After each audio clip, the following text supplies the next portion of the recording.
this segment, we continue our series of interviews with the CEOs and the founders of emerging companies. And today we have Christy Joyner Congleton of Stix, S-T-I-C-S, Stix. Christy, tell us what you do, what Stix does, and where you're taking this enterprise.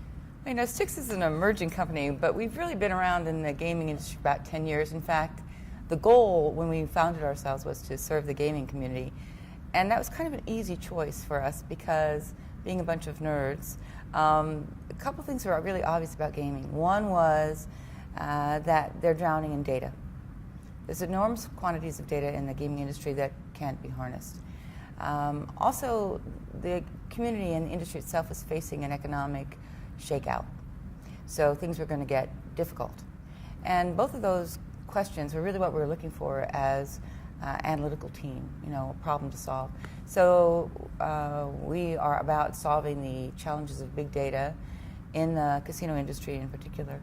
And it's a mission that the team really is into. It's something that we were set out to do, and we're very happy to be doing it. Okay. So what is it specifically that you do?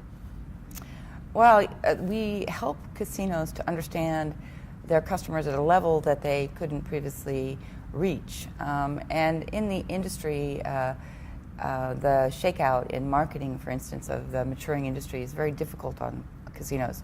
They're continuously being asked to do more with less. And so we're trying to solve the fundamental problem of how to get the customers in contact with them, keep the good ones, up the profitability of the ones that remain. And so it's a profitability battle. And that battle is natural in any maturing industry. And in order to win that war, you have to have a deeper level of understanding about who your customers are, what it takes to keep them, what makes them tick. There are a number of other companies that are similar. Right. How are you different? What's your advantage? Well, I always like to get that question because we are very proud to be 100% gaming focused in our technologies. And a number of analytical firms are out there with their feet in various different venues. But we're really all about solving the gaming technology questions. And it really requires something like science to generate what we call lift in the market. In other words, if you're going to separate your good guys from your bad guys, your good consumers from your bad consumers, your good customers from your bad ones, you need something more than the standard segmentation tools that are out there.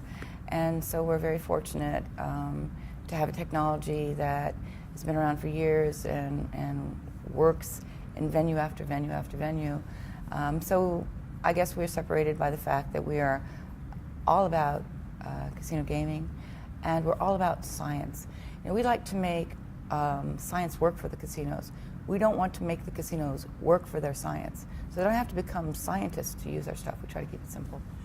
Where do you get your data? That's a very good question. We are jokingly consider ourselves data hogs. So if there's data out there that we believe is relevant for understanding what makes a player a good player and what makes a player a not such a good player, we like to look at it. And so we generally assess what we call play, stay, and pay behavior. How does a player actually play when he's playing, he or she's playing? What machines, how intensively, what times, what periodicity, so the play behavior.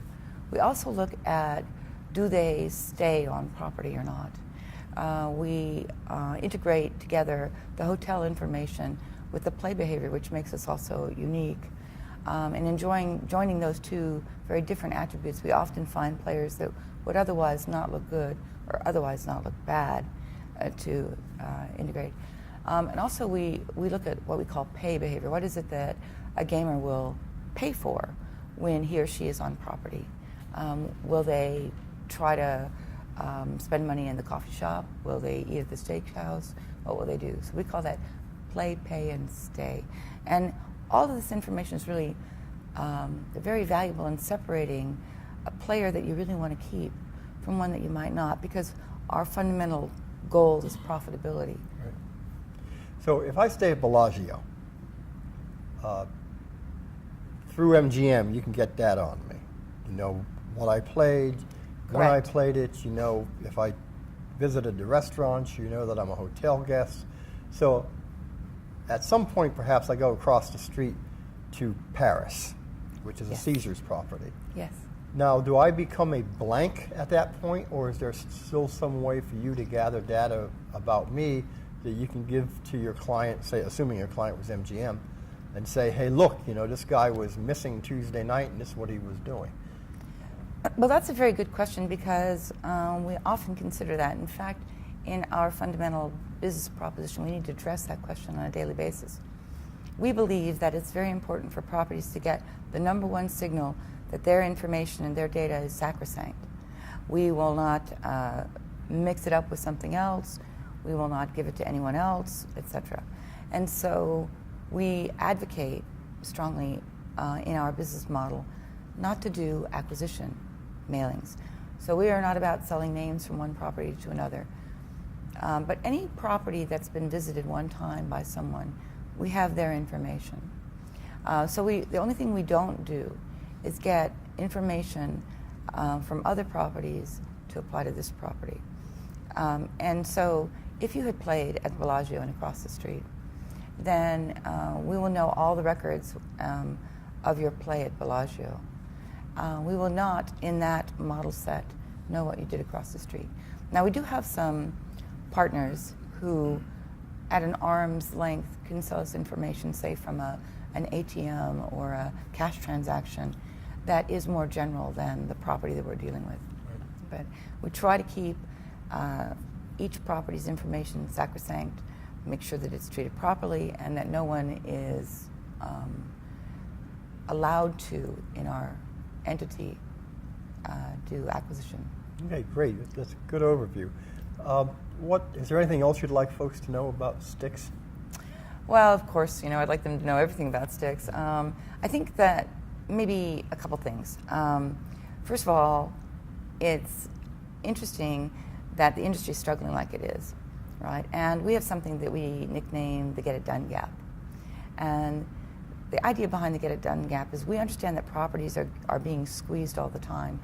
And in order to solve the problem that they're going to need to solve in order to survive, in order to get to the deeper level of knowledge of customers, actually get to the profitability as opposed to revenue, they're going to need the kind of technology that we've got.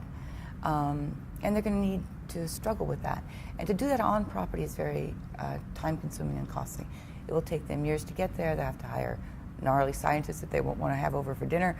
They're going to have, technologies and servers on their property. So I like to be solving a real problem. So we call that the Get It Done Gap. We get it done for the properties.